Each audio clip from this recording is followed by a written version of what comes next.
يا أيها الذين آمنوا لا تأكلوا أموالكم بينكم بالباطل. چې اے د ایمان خاوندانو، تاسو د یو بل مالونه په باطل طریقو سره مخورئ، په ناجایز او په حرامو طریقو سره د یو بل مال مخورئ. اوس باطله طریقه کومه یوه ده؟ مفسرینو د دې آیات لاندې ډېر شی باطل طریقې سره چې کم مال جمع کیږي نو ډېر څیزونه ذکر کړي دي. یعنی هر هغه څیز چې د هغه مال چې د شریعت په نظر کې هغه ناجایز وي، حرام وي، استعمال یې ټیک نه وي، دکې ته وایي باطل. نمبر 1 د سود مال، دا د باطل لاندې داخل دی. د رشوت مال، د جواره او د جوې مال، د کشان د دروغ او د قسم په ذریعه سره چې کم مال انسان حاصل کی، د چا د پاره دروغ او قسم اخري، گواهی ورکی او پیسې ته واخلي، د کمال د دغه باطل او د ناجایز لاندې داخل دی. د غرنګ د دروغ وکالت، یو وکیل ته پته ده چې دا سړی مجرم دی، غلا یې کړې ده، قتل یې کړی دی، او د هغه کیس په خپله ولړوي او دروغ ولا ښه ډېر شی راجمع کی او په عدالت کې پاک سپین ثابت کی.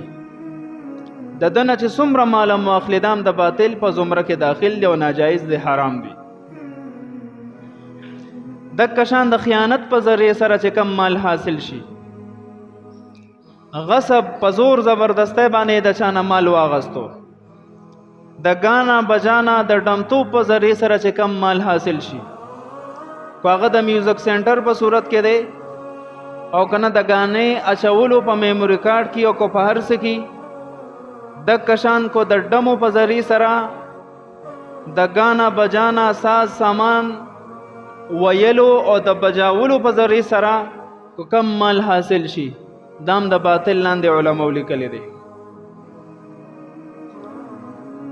بل چې یو انسان ته د پلار نه میراث پاتې شي او د په خپل ورونو کې تقسیم کې او د خويندو حق پکې ووخي، د خويندو حق په خپل هړب کې، دام په باطل طریقې سره د مال حاصل کو، دام د باطل او د ناجایز په زمره کې داخل دی.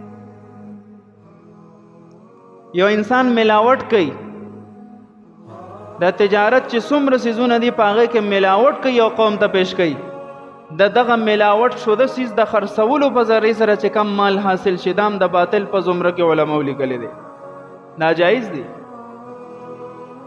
انسان د چانه قرض واغستو بیا ول نه ورکوي نو په باطل طریقې سره د پردي سړي مال خوري لګیا دی، دام د ناجایز او د بالباطل په زمره کې داخل دی.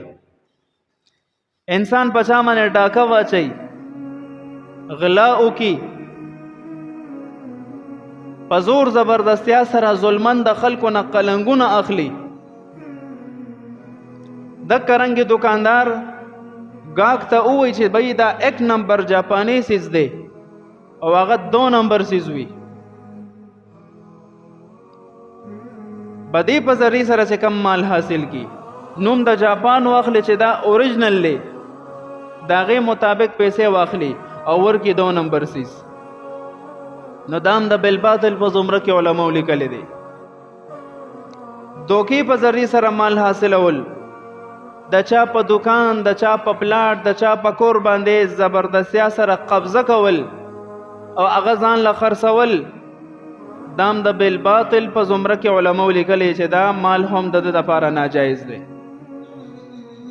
د زنا په ذریعه سره مال حاصلول، یا یو انسان دا سره چې دا مسلمانانو یا د خلکو ګیری خري او د غي په ذریعه سره مال حاصلای، ګوره دا څومره سيزونه چې ذکر شو دا ټول په مونږ کې موجود دي. به حیثیت مسلمان دا ټول سيزونه چې کم نه شریعت مونږ منع کړی و دا په مونږ کې عملی طور سره موجود دي. او مونږ وایو زمونږ دعا نه قبلېږي. الله رب العزت په مونږ باندې د رحم د کرم بارانونه نه کوي. مونږ کې غداری موجود ده کنه. زمونږ لاسونه، زمونږ خولې، زمونږ خېټه، زمونږ د جسم هر یو عضو د حرامو نه پاک نه دی چې څومره موس کېږي مسلمان ته دوکه ورکو، تکلیف ورکو، اکو جانی وي کو مالی وي نقصان خامخا ورکو. او بیا وایي زمونږ دعا نه قبلېږي. مونږ ډېر کوتاهی دی. همغه رب دی چې صحابه کرامو به لاس اوچت کو دعا به قبوله شوه، انبیاو به لاس اوچت کو دعا به قبوله شوه، اولیاو به لاس اوچت کو دعا به قبوله شوه. مونږ ډېر شي دعاګانې غواړو نه قبلېږي. په هغې کې زمونږ اعمال رکاوټ دی. نو دا قسم څیزونه چې کم ذکر شو، نور هم په دې طریقې سره به د مسلمان مال نه خوري.